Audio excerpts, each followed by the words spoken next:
विषयों की आशा नहीं जिनके साम्य भाव धन रखते हैं, निज पर के हित साधन में जो निश दिन तत्पर रहते हैं। स्वार्थ त्याग की कठिन तपस्या बिना खेद जो करते हैं, ऐसे ज्ञानी साधु जगत के दुख समूह को हरते हैं। बोलो पंच परमेष्ठी भगवान की जय। 1008 श्री आदिनाथ भगवान की जय। अंतिम तृतीय भगवान महावीर स्वामी की जय। जय बोलो आचार्य भगवान गुरुवर श्री विशुद्ध सागर जी महाराज की जय। जय बोले मुनिषि सुप्रभ सागर जी महाराज की जय। जय मुनिषि प्रणत सागर जी महाराज की जय। जय जैन बंधु। समीचीन विकल्पों का सम्यक समाधान इस लोकप्रिय कार्यक्रम में मैं आप सभी का स्वागत करता हूँ। मुनिश्री सुप्रभ सागर जी महाराज के पावन मुखारविंद से हम सब लोग समीचीन विकल्पों का सम्यक समाधान सुन रहे हैं। देश विदेश विभिन्न प्रांतों से जो हमें विकल्प प्राप्त हो रहे हैं, उस विकल्प को मुनिषी सुप्रभ सागर जी महाराज एवं मुनिषी प्रणत सागर जी महाराज के माध्यम से हम सब लोग समीचीन विकल्पों का श्रवण कर रहे हैं। मैं मुनिश्री के चरणों में बारंबार नमोस्तु करता हूं एवं आज के कार्यक्रम को यही से प्रारंभ करते हुए उनसे यही आशीष मांगता हूं कि स्वामी आपका आशीष ऐसे ही हमारे ऊपर बना रहे। नमोस्तु नमोस्तु नमोस्तु महाराज जी। ओम नमः सिद्धेभ्य। पंच परमेष्ठी भगवान की जय। परम पूज्य आचार्य भगवंत गुरुवर विशुद्ध सागर जी मुनि महाराज की जय। परम पूज्य मुनि श्री सुप्रभ सागर जी महाराज की जय।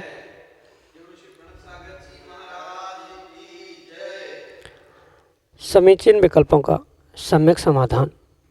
सम्यक ज्ञान की एक ऐसी अनूठी विधा हम सबको प्राप्त हो रही है, जिसके माध्यम से हम अपने मन में उठने वाले उन विकल्पों को शांत करके एक आत्मिक संतुष्टि को प्राप्त हो रहे हैं। और जहाँ आत्मिक संतुष्टि है, उसी का नाम सुख कहा है। और उस सुख को प्राप्त करने का एकमात्र उपाय समीचीन विकल्पों का सम्यक समाधान। सम्यक समाधान में देश देशांतर से अनेकानेक समीचीन विकल्प हमें यहाँ प्रतिदिन प्राप्त हो रहे हैं। और परम पूज्य मुनि श्री सुप्रभ सागर जी महाराज उनका आगमुक्त विधि से हम सबको सम्यक समाधान प्रदान कर रहे हैं। प्रारंभ करते हैं आज का सम्यक समाधान। और आज का पहला विकल्प सारंगपुर मध्य प्रदेश से डॉक्टर अंकित जैन परम पूज्य मुनिश्री के चरणों में बारंबार नमोस्तु निवेदित करते हुए अपना समीचीन विकल्प रख रहे हैं कि महाराज जी, शरीर में रहते हुए आत्मा स्पर्श से रहित कैसे हो सकती है। हमारे समीचीन विकल्प का सम्यक समाधान करने की अनुकंपा करें। नमोस्तु महाराज जी, नमोस्तु। ओम नमः सिद्धम। परम पूज्य आचार्य भगवान गुरुवर विशुद्ध सागर जी महाराज की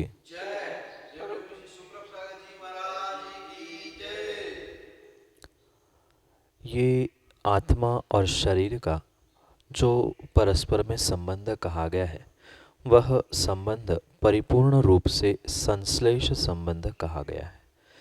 ये बिल्कुल एक दूसरे से मिलजुल कर या एकमेक जैसे हो जाते हैं, पर फिर भी आत्मा और शरीर एक जैसे एकमेक होने पर एक नहीं होते। समझने का प्रयास हमें करना होगा कि भले ही दो वस्तु एक साथ है, पर फिर भी दोनों वस्तुओं का अस्तित्व अपने अपने प्रकार से परिपूर्ण रूप से भिन्न है। जैसे किसी मखमल के डिब्बी में, मलमल की डिब्बी में कोई अंगूठी या कोई सोने का गहना रखा है, तो वह भले ही कितना ही शुद्ध सोने का हो और डिब्बी भी कितनी अच्छी क्यों ना हो, वह दोनों एक दूसरे से परिपूर्ण रूप से भिन्न ही है। भले ही वहाँ संश्लेष संबंध नहीं है, पर फिर भी वे दोनों एक दूसरे से स्पर्शित होते हुए भी परिपूर्ण रूप से अपने अपने वस्तु स्वरूप को, अपने अपने स्वरूप को नहीं छोड़ते। इसलिए ये परम सत्य हमें समझना होगा कि जो उस निमित्त से आत्मा और शरीर के विषय में आचार्य भगवंतों ने कहा है, उस आत्मा और शरीर के निमित्त से जो संश्लेष संबंध कहा गया है, उस संश्लेष संबंध में दो द्रव्य परस्पर में मिलने पर भी नहीं मिलते। जैसे दूध और पानी एक दूसरे में परिपूर्ण रूप से मिले होने पर भी पानी की प्रॉपर्टी भिन्न है और उस दूध की प्रॉपर्टी भिन्न है। इसलिए वे जैसे दो द्रव्य पानी और दूध मिलने पर भी अपने अपने गुणधर्म को, अपने अपने स्वभाव को, अपने अपने लक्षण, परिणति, गुण आदि किसी को भी नहीं छोड़ते हैं, ऐसे ही आत्मा और शरीर बिल्कुल दोनों एक साथ होने पर, एक साथ रहने पर भी अपने अपने स्वरूप को, अपने अपने परिणमन को, अपने अपने गुणों को नहीं छोड़ते हैं। इसलिए उनको कहा गया है कि वो एक दूसरे से स्पर्शित नहीं होते हैं। जैसे आत्मा के विषय में और शरीर के विषय में कहा है, उसे हम अनेकानेक दृष्टांतों से समझ सकते हैं। भले ही वे दोनों एक साथ रहते हैं, जैसे ग्लास में, कांच के ग्लास में रखा हुआ पानी या दूध आपने देखा होगा, तो उसके भीतरी सतह में वह पानी का, दूध आदि का स्पर्श ग्लास के साथ हो रहा है, पर फिर भी जिस अंश में ग्लास है उस अंश में दूध नहीं है, और जहाँ दूध के परमाणु है वहाँ ग्लास के परमाणु, कांच के परमाणु नहीं है। बिल्कुल ऐसे ही हमें आत्मा और शरीर के साथ समझना होगा कि आत्मा के प्रदेश और शरीर के प्रदेश, या शरीर, पुद्गल, परमाणु और आत्मा, ये बिल्कुल एकमेक होने से जैसे होने पर भी वह अपने अपने अस्तित्व से च्युत नहीं होते हैं। इसलिए उसे निश्चय से ऐसा कहा गया है कि वे दोनों एक दूसरे से स्पर्शित नहीं होते हैं। ये कथन जितना भी कहा है, ये परिपूर्ण रूप से कथन मात्र निश्चय की अपेक्षा से कहा है, व्यवहार की अपेक्षा से। शरीर आत्मा से जुड़ा हुआ होने से ही उस आत्मा का ही शरीर कहा जाता है, शरीर में ही आत्मा है ऐसा कहा जाता है। पर परिपूर्ण रूप से निश्चय की अपेक्षा से ये कथन हमें समझना होगा कि दोनों एक साथ होने पर भी दोनों अपने अस्तित्व को, अपने गुणों को नहीं छोड़ते हैं। इसी कारण से ऐसा कहा गया है कि वह एक दूसरों से स्पर्शित नहीं होते। एक और बात भी हम समझे तो आत्मद्रव्य जो है वह अचेतन है, और आत्मद्रव्य चेतन है, और जो पुद्गल रूप शरीर है वह अचेतन है। ये दोनों भले ही कितने ही प्रकार से हमें मिले जुले दिख रहे हैं, पर दोनों की प्रॉपर्टी, दोनों के गुण भिन्न भिन्न होने से वह दो विरुद्ध पदार्थ एक दूसरे रूप या एक दूसरे में बिल्कुल परिणमन नहीं कर पाते। दूध और पानी दोनों जैसे संश्लेष संबंध से मिले हैं, ऐसे ही आत्मा और शरीर संश्लेष संबंध से व्यवहारने की अपेक्षा से मिले हुए कहे जा सकते हैं, पर फिर भी आत्मा आत्मा में है, शरीर शरीर में है। इन दोनों का एक दूसरे रूप कोई परिणमन नहीं होता, इस अपेक्षा से भी उनको एक दूसरे से अस्पर्शित कहा है। जैसे सोने की पत्थर में भी सोना होता है, सोने उस पत्थर से निकालने के बाद भी सोना होता है, और पुनः गहने आदि बनाने पर भी सोना होता है। वह दूसरे पदार्थों के साथ यानी अन्य धातुओं के साथ भी मिला होता है, कभी पत्थर, मल, मिट्टी के साथ भी मिला होता है, पर फिर भी सोना सोना होता है। उस मिट्टी में भी पड़ा है तो भी सोना मिट्टी नहीं हुआ। सोने को अन्य धातुओं को से साथ मिलाकर आभूषण बनाए गए हैं तो भी वह सोना सोना ही था। इस ऐसे ही निश्चय की अपेक्षा से सोना कभी अन्य धातुओं से स्पर्शित नहीं होता, मिट्टी आदि से स्पर्शित नहीं होता, भले ही साथ रहता है। बिल्कुल ऐसा ही आत्मा और शरीर का संबंध है, जो कि स्पर्शित होते हुए भी स्पर्शित नहीं हो रहे हैं। व्यवहार की अपेक्षा से कह दो तो मिला हुआ है, स्पर्शित कर रहा है, पर निश्चय की अपेक्षा से एक साथ होने पर भी वह अपने स्वभाव को नहीं छोड़ता, इसलिए स्पर्शित नहीं है। यही आपके लिए सम्यक समाधान। सरिता जैन, गांधीनगर, दिल्ली से मनुष्य के चरणों में बारंबार नमोस्तु निवेदित करते हुए अपना समीचीन विकल्प रख रहे हैं कि महाराज जी, हमारे नियम टूट जाएंगे, इसलिए हम नियम नहीं ले पाते हैं। वैसे हमने अणुव्रत ले रखे हैं पर प्रतिमा नहीं ले पा रहे हूँ। तो इसके लिए हमें क्या करना चाहिए? हमारे समीचीन विकल्प का सम्यक समाधान करने की अनुकंपा करें। नमोस्तु महाराज जी, नमोस्तु। माँ, ये हमारी अंतरंग की मानसिक कमी है कि जिस कारण से हम ऐसा निर्णय करते हैं या ऐसा सोचते हैं कि मेरे द्वारा नियमों का पालन नहीं होगा या नियम लेने पर मेरे से टूट जाते हैं।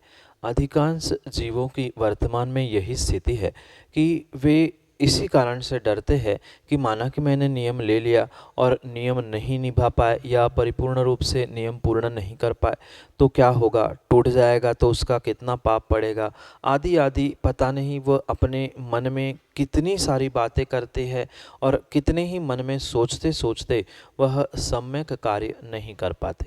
इसलिए सबसे पहले हमें अपनी मानसिकता को बदलना होगा और सबसे पहले हमें अपने विचारों को, चिंतन को, सोच को बदलते हुए ये अपने आप में हमें दृढ़ होना होगा कि नहीं, कितनी भी विषमता क्यों ना आ जाए, मैं अपने नियमों में शिथिलता नहीं लाऊंगा।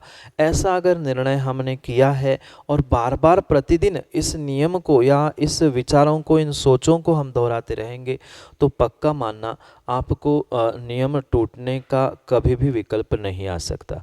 मैं तो यही कहूँगा कि व्यक्ति जितना डरता है उतना ही उस कार्य से दूर भागता है, या जैसे कहते हैं ना कि जो डर गया सो मर गया, ऐसे ही उस नियम, व्रत आदि के निमित्त से जो जितना विकल्प करता है, संकल्प विकल्पों में जीता है, डरता है क्या होगा क्या नहीं होगा, ऐसा जितना जितना सोचता है उतना उतना ही वह अपने आप में परेशान रहता है। इसलिए हमें तो नियम, संकल्प परिपूर्ण रूप से, दृढ़ मन से, दृढ़ता से ग्रहण करने होंगे और उतने ही दृढ़ता से, उतने ही निरंतरता से हमें उस व्रतों को, नियमों को परिपूर्ण रूप से पालन भी करना आवश्यक है। अन्यथा जीवन में व्यक्ति कभी भी उन नियमों को, व्रतों को धारण कर ही नहीं सकता है। जैसे जब तक व्यक्ति तालाब या पानी, नदी के किनारे पे बैठा है, उसे पानी में कूदने में डर लगता है, मैं डूब जाऊं तो, मैं मर जाऊंगा तो क्या होगा। पर जैसे ही कितना ही कैसा ही व्यक्ति हो जिसको कोई स्विमिंग नहीं आती, तैरना नहीं आता है, पर वो भी अगर पानी में गिर जाता है या पानी में चला जाता है तो थोड़े बहुत हाथ पैर मारना वह स्वयं में सीख जाता है। और ऐसे ही जैसे हाथ पैर मारकर अपने प्राणों की रक्षा करना वो जानता है, ऐसे ही अगर हमने नियम लिए हैं, संकल्प लिए हैं, तो हम भी बिल्कुल अपने उन नियमों को बचाने का यथासम परिश्रम करते हैं। पर ज़रूरी है पहले कि हमें अपने मन को बहुत अच्छे से दृढ़ बनाने की आवश्यकता है। जितना हमारा मन दृढ़ता को और होगा, उतने हमारे नियम और संकल्प बहुत दृढ़ता से हमारा पालन होगा। जैसे कि आपने कहा है, आपने अणुव्रत आदि ग्रहण किए हैं, तो बहुत अच्छी बात है। आपने जो अणुव्रत ग्रहण किए हैं, पहले तो उन अणुव्रतों को आप बहुत दृढ़ता से पालन करें और ये निर्णय करें, अगर धोखे से मेरे से नियम टूट रहा है या मैं ऐसी भाव कर रहा हूँ तो मुझे कर्म का आश्रव बंद हो रहा है। जितना नियम टूटने में आपको पाप नहीं लग रहा है, उतना आप जो सोच रहे हैं कि मेरे से नियम टूटा तो क्या होगा, ऐसा होगा तो क्या होगा, ये सोचते सोचते ही आप बहुत सारे पापों का आश्रव बंध कर रहे हो, जिसके कारण से ही आपका काम बिगड़ रहा है। इसलिए ये हमें सोचना और समझना ज़रूरी है कि जैसे हम भाव करते हैं, जैसी हम भावनाएं भाते हैं, जैसा हम विचार, जैसी हम सोच बनाते हैं, बिल्कुल हमारे जीवन में वैसा ही कार्य होता है। हम जितनी प्रबलता से, जितनी अच्छाई से ये सोचे कि नहीं, मेरे से नियम टूटने वाला है ही नहीं है, मैं अपने नियमों में बहुत दृढ़ता से रहूँगा, मुझे गुरु का आशीष प्राप्त है, मुझे भगवान की आशीष प्राप्त है आदि अगर निर्णय करते हुए हम अपने नियम में दृढ़ रहेंगे तो आप मात्र प्रतिमाधारी ही क्या, आप साक्षात महाव्रती भी बन सकते हो। पर आवश्यकता अपने मन पर और अपने आप पर विश्वास करने की है। अगर हमने अपने आप पर विश्वास कर लिया, अपने आप में दृढ़ हम हो गए कि नहीं, प्राण जाए पर वचन न जाए, प्राण जाए, पर नियम ना टूटे, ऐसा संकल्प करके हमने अगर उन नियमों में, व्रतों में अपनी परिणति रखी है तो नियम से कभी भी हमारा अहित नहीं होगा, कभी भी हमारा नियम नहीं टूट सकता। इसलिए सबसे पहले हम अपने मन को दृढ़ कराएं। अपने जैसा ही मन दृढ़ होगा, अपनी सोच, अपनी भाव और भावनाओं को बदलने का प्रयास करें, क्योंकि जैसी भावना होती है वैसा ही आने वाले समय में हमारे साथ कार्य घटित होता है। इसलिए हम अपनी सोच को, भावनाओं को बदलने के साथ साथ अपने मन को और अपने संकल्पों को दृढ़ करने का प्रयास करें, जिसके कारण से हम कभी भी अपने नियमों में शिथिलता नहीं लाए। और जैसे ही हमें समझ में आया कि हमारे नियमों में शिथिलता हो रही है, तुरंत हम संभलने का प्रयास करें। जैसे अतिचार, अनाचार आदि बातें आगम में जो लिखी है, उस अतिचार अनाचार जब तक हो रहे हैं तभी हम संभालने का प्रयास करें तो दोष नहीं होगा, और दोष नहीं होगा तो व्रत नहीं, नियम नहीं टूटेगा। इसलिए पहली ही अवस्था में जहाँ अतिचार, अनाचार, सौरंभ, समारंभ, आरंभ आदि क्रियाएं प्रारंभ हुई है, वहीं पर अपने आप में कंट्रोल करें। आगे नियम टूटने की संभावना नहीं है। यही आपके लिए सम्यक समाधान। ऋचा जैन, ललितपुर, उत्तर प्रदेश से परम पूज्य मनीष श्री के चरणों में बारंबार नमोस्तु निवेदित करते हुए अपना समीचीन विकल्प रख रहे हैं कि महाराज जी, हमारे इसी जन्म के कर्म हमारी अगली पर्याय निर्धारित करते हैं या पूर्व जन्मों के कर्मों का भी योगदान रहता है। हमारे समीचीन विकल्प का सम्यक समाधान करने की अनुकंपा करें। नमोस्तु महाराज जी, नमोस्तु। जो हमारे जीवन में परिपूर्ण रूप से, चाहे वर्तमान में हो, चाहे भूत में हो, चाहे भविष्य में हो, जितना भी कार्य घटित होते हुए दिखता है या जो कुछ भी हमारे साथ हो रहा है, वह परिपूर्ण रूप से हमारे स्वयं के कर्मों की बदौलत ही हुआ करता है। चाहे उसे हम भाग्य कह दे या दैव कह दे, पुण्य कह दे, कर्म कह दे, पाप कह दे, या किसी भी नाम से हम उसको संबोधित कर दे, पर परम सत्य बात तो यही है कि जो कुछ भी हमारे साथ होता है, होता आया है और होता रहेगा, ये परिपूर्ण रूप से हमने किए हुए कार्य, जिसके कारण से, जिसके निमित्त से कर्मों का आश्रव बंध हुआ था, उन कर्मों के आश्रव बंध से ही जो वह उदय में आता है, तभी हमारे लिए अच्छा बुरा ये जितना भी कार्य दिखता है परिपूर्ण रूप से कर्मों के निमित्त से ही घटित होता है। समझने जैसी बात यहाँ पर यह है कि चाहे हमारे आने वाली पर्याय जो है, वह पर्याय परिपूर्ण रूप से ज़रूरी नहीं है कि मेरे आज के ही कर्मों पर निर्धारित हो सकता है आने वाले समय की या आने वाली पर्याय की तैयारी हमने पिछली भवों में भी की है, और कुछ अंशों में पुराने कर्मों का उदय भी आने वाली पर्याय में हो सकता है। सर्वथा ऐसा नहीं है कि इसी पर्याय के कर्म अगले पर्याय में पहुंचते हैं या पिछले कुछ भवों पूर्व के पर्यायों के कर्माश्रव कर्मबंध अगले पर्याय में पहुंचता है, ऐसा सर्वथा नहीं है। अपितु इसके विषय में हमें यह समझना होगा कि वर्तमान के कुछ अंशों में कर्म, पिछले कुछ अंशों के कर्म, और उस पर्याय में पहुंचने के बाद पुनः हमारा कैसा कार्य है, कैसी परिणति है, कैसे परिणाम है, पुनः उस वर्तमान के कर्म के उदय से भी वह उस समय की यानी आने वाले समय की पर्याय के परिणमन के विषय में भी हमें निर्णय करना होगा। इसलिए जो कुछ भी हमने भूत में किया है और जो कुछ भी हम वर्तमान में कर रहे हैं, उन दोनों भूत वर्तमान, इन दोनों के निमित्त से जो हमारे लिए कर्मों का आश्रय बंद हो रहा है, वही हमारे आने वाली पर्याय के लिए गति, दिशा, दशा आदि सब कुछ बनाने वाली होती है और हो सकती है। सर्वथा मात्र भूत के या सर्वथा मात्र वर्तमान के पर्यायों के निमित्त से ही या उसके निमित्त से ही जो भी हमारा परिणमन या आश्रय बंद हो रहा है, मात्र उतने से नहीं, अपितु दोनों पर्यायों का योगदान या दोनों पर्याय के निमित्त से जो जो हमने कार्य किए हैं, उसके निमित्त से जो कर्म का आश्रय बंद हुआ था, उसके उदय में जब आने का उसका काल रहता है, बिल्कुल उस योगदान से ही हमारा अगले पर्याय का परिणमन हुआ करता है।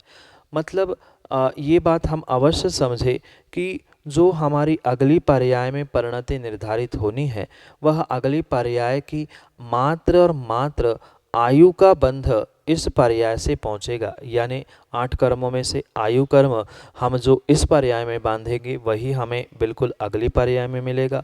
पर उसके अलावा भी जो कर्म हैं ज्ञानावरणी, दर्शनावरणी आदि आदि, वे पिछले कर्मों के यानी पिछली पर्याय में जो हमने आश्रवबंध किया था वो भी हमारे साथ आ सकते हैं, क्योंकि प्रत्येक कर्म का अपना अपना एक आबादा काल होता है।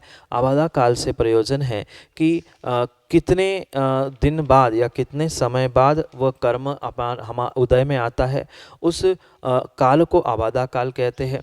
जैसा जिसका आबादा काल होता है वह आबादा काल पूर्ण होने के बाद ही कर्म उदय में आता है। इसलिए ये भिन्न भिन्न कर्मों के आबादा काल भिन्न भिन्न उनके उत्तर प्रकृति, मूल प्रकृति आदि के निमित्त से समझना होगा। पर वर्तमान में मात्र आयु कर्म ही अगले पर्याय को बनाने के लिए योगदान देता है।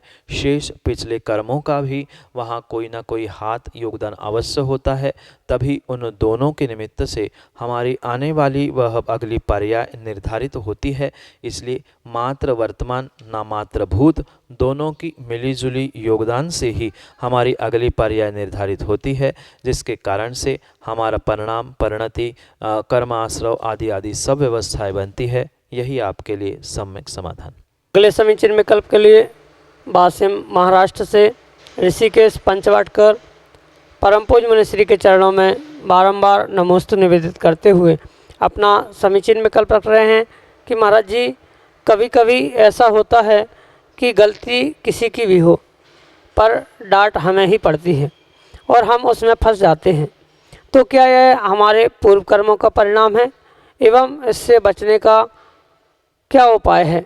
हमारे समीचीन विकल्प का सम्यक समाधान करते हुए हमारा मार्गदर्शन करने की अनुकंपा करें। नमोस्तु महाराज। हाँ, परिपूर्ण रूप से कर्मों के निमित्त से आपकी ही गलती थी, जिसके कारण से आपको प्रति समय डांट पड़ती है।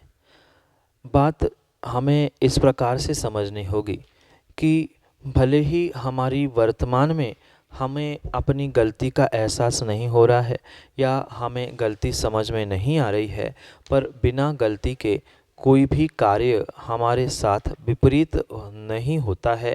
ये परम सत्य कर्म सिद्धांत और आगम के परिप्रेक्ष्य में हमें समझना होगा। सबसे पहले व्यक्ति को अगर अपने जीवन में सुधार करना है, जीवन में उन्नति को प्राप्त करना है, तो अपनी गलती को स्वीकार करना ये बहुत बहुत बहुत बड़ी कला उसे सीखनी होगी। अगर व्यक्ति गलती करके भी मना कर दे या नहीं गलती होने पर, तो फिर तो कहना ही क्या। पर इन दोनों स्थितियों में व्यक्ति को अपनी स्वयं की गलती का एहसास होना बहुत आवश्यक है, क्योंकि जब भी ताली बजती है गोलू भाई, एक हाथ से कभी नहीं बजती है।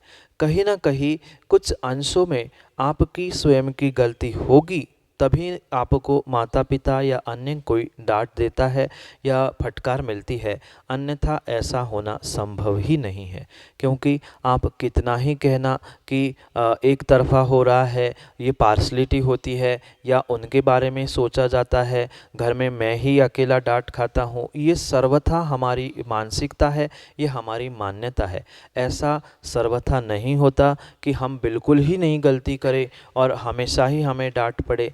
कभी कभार ऐसा हो सकता है 25-50 बार डांट पड़ने में से एक आध दो बार ऐसा फिर भी माना जा सकता है, पर अगर कर्म सिद्धांत और आगम को देखें तो वो भी सत्य नहीं है।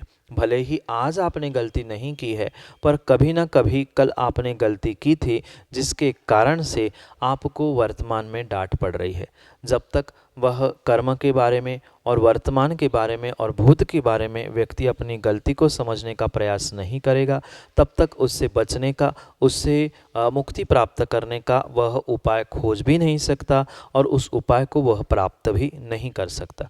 इसलिए व्यक्ति को सबसे पहले ये बात का निर्णय करना होगा कि आज मुझे डांट पड़ रही है, मतलब मेरी भले ही 2%, 10%, 5% कहीं ना कहीं गलती है, उसके बिना ये कार्य नहीं हुआ है।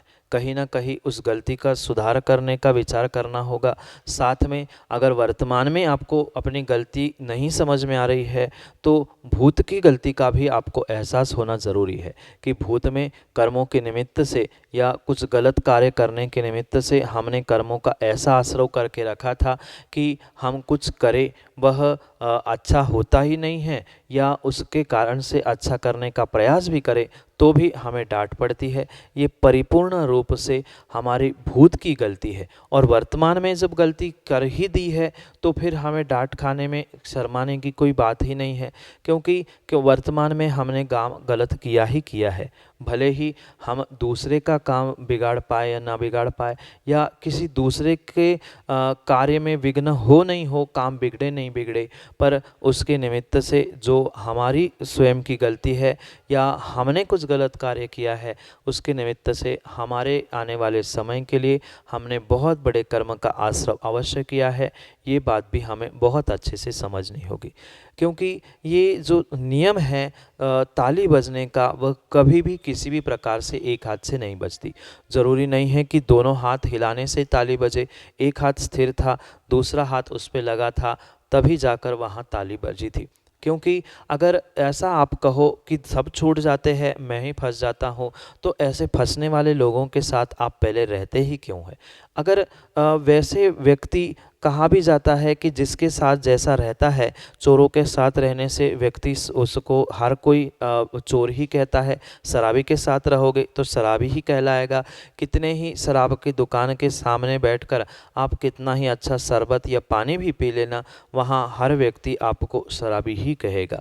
इसलिए हमें ये निर्णय करना आवश्यक है, हम किसके साथ रह रहे हैं, किसके साथ संयोग कर रहे हैं, किसके साथ क्रियाओं को क्रियान्वित कर रहे हैं। इन सबको समझने के बाद ही ये आपके लिए सम्यक निर्णय हो सकता है कि वास्तव में मेरी गलती क्या है। गलत लोगों के साथ रहना, गलत लोगों की बातों में आ जाना, उनकी कार्यों की पुष्टि कर लेना, ये सब कुछ आपकी ही गलती है। आपको जब पता है ये बात गलत है, अमुक व्यक्ति गलत है, तो हमने उस गलत कार्य में उस व्यक्ति की अनुमोदना क्यों की, उसको सहयोग क्यों प्रदान किया? हमने अगर कृतकारित अनुमोदना से किसी भी प्रकार से उसके लिए सहयोग प्रदान किया है तो नियम से वह हमारी गलती है, और पुराने कर्मों के उदय से वह भले ही छूट जाए पर आप पुनः फंस जाओगे। इसलिए ऐसा कार्य हमें करना होगा जिसके निमित्त से पहले हमें अपने गलती का एहसास करके उस गलती को सुधारने का प्रयास करना होगा, क्योंकि बिना कर्मों के कोई भी किसी गलत या अच्छे कार्य में नहीं फंसता है। आप फंस रहे हो, डांट खा रहे हो, यानी कर्मों का, पिछले भूत के कर्मों का भी ऐसा कुछ कार्य हो रहा है, और वर्तमान में उसके निमित्त से पुनः आप गलती कर रहे हो। इसलिए आने वाले समय में भी आप अगर गलती को नहीं सुधारोगे, गलती को स्वीकार नहीं करोगे, तो गोलू भाई अवश्य ही पुनः आपको डांट और पुनः फंसना, यही कार्य चलता रहेगा। इसलिए स्वयं विवेक के साथ ये निर्णय करें हमें किसके साथ कैसा बर्ताव करना है, कहाँ पर कैसे रहना है, किसके साथ मैत्री, किसके साथ कैसा व्यवहार, ये सब कुछ समझ के आपको विवेकपूर्वक कार्य करना होगा। और विवेकपूर्वक कार्य करते के साथ साथ अपने गलती का एहसास करते हुए आने वाले समय में उस गलती को नहीं दोहराऊं, इसका प्रयास करना होगा। क्योंकि इंसान है, एक गलती इंसान से हो सकती है, 2-3 बार गलती हो सकती है, पर पुनः वही गलती होना, मतलब वह उस जानवर से भी, जैसे कहते हैं गधों जैसे काम है, वह डोंकी मिस्टेक जिसे कहते हैं, यानी एक गलती के बाद पुनः वही गलती हो रही है, तो वह इंसान नहीं है, हैवान है। एक गलती होकर उस गलती को सुधारने का प्रयास करे या गलती को महसूस करे, वह इंसान है। और गलती के बाद पुनः गलती ही नहीं हो, वह भगवान होता है। ऐसी उस गलती और आदि के निमित्त से कहा जाता है। इसलिए यही आपके लिए मार्गदर्शन है, यही आपके लिए उपाय है कि सबसे पहले हम अपने गलती का एहसास करें और उस गलती को समझने का, सुधारने का प्रयास करें। मुझसे गलती हुई, भले ही 5-2-1% हुई है, पर बिना गलती के हमें डांट नहीं पड़ सकती, हम फंस नहीं सकते। हम स्वयं ही जाकर कहीं फंस रहे हैं और दूसरों को कहना ये उचित नहीं है। यही आपके लिए सम्यक समाधान। जय जन बंधु, आप हम सभी देख रहे थे समीचीन विकल्पों का सम्यक समाधान इस कार्यक्रम को। यह कार्यक्रम प्रतिदिन शाम को 4 बजे पारस टीवी चैनल पे एवं 5:13 पर प्रतिदिन सुप्रभु आज इस यूट्यूब चैनल से प्रसारित होता है। मुनिश्री की प्रवचन 7:40 पे सामायिक कैसे करें इस विषय पे जिनवाणी चैनल टीवी पे प्रसारित होते हैं। आप उस कार्यक्रम के माध्यम से लाभ ले सकते हैं। अगर आप इस कार्यक्रम से जुड़ना चाहते हो, अगर आप इस कार्यक्रम से जुड़े हुए सवाल या अपने मन में उठने वाले विकल्पों को शांत करना चाहते हो, तो जो हमारा व्हाट्सएप का नंबर है 8707548811, इस पे अपने समीचीन विकल्प जरूर भेजें। समीचीन विकल्प आप ऑडियो मैसेज या टेक्स्ट मैसेज के माध्यम से हम तक पहुंचा सकते हो। हमारा ईमेल आईडी है samyak.samadhan@gmail.com। आप उस पे भी हमसे कांटेक्ट करके अपना समीचीन विकल्प हम तक भेज सकते हो। अगर आप घर बैठे अपने संपत्ति को सदुपयोग करना चाहते हो, अगर यह संपत्ति में दान करना चाहते हो, ज्ञान दान में देना चाहते हो, तो आप हमसे ज़रूर संपर्क करें, क्योंकि मुनिश्री के प्रवचन एवं मुनिश्री के जो यह सम्यक समाधान कार्यक्रम आता है, इसके पुण्यार्जक बन के आप पुण्य का लाभ ले सकते हैं घर बैठे बैठे। तो चलो चलते हैं, आज की इस कार्यक्रम को, आज की इस बेला को यहीं पे समाप्त करते हैं। और एक चीज़ और बताते हैं, सुप्रभु चैनल पे आप अपना सब्सक्रिप्शन जरूर दे दीजिए, सब्सक्राइब करिए सुप्रभु चैनल पे एवं उसको लाइक ज़रूर करिए, ताकि आपको हर बार जो भी अपलोड होता है उसका आपको नोटिस। चलो चलते हैं, मुनिश्री के चरणों में नमोस्तु करते हुए इस कार्यक्रम को यहीं पे समाप्त करते हैं। नमोस्तु नमोस्तु नमोस्तु।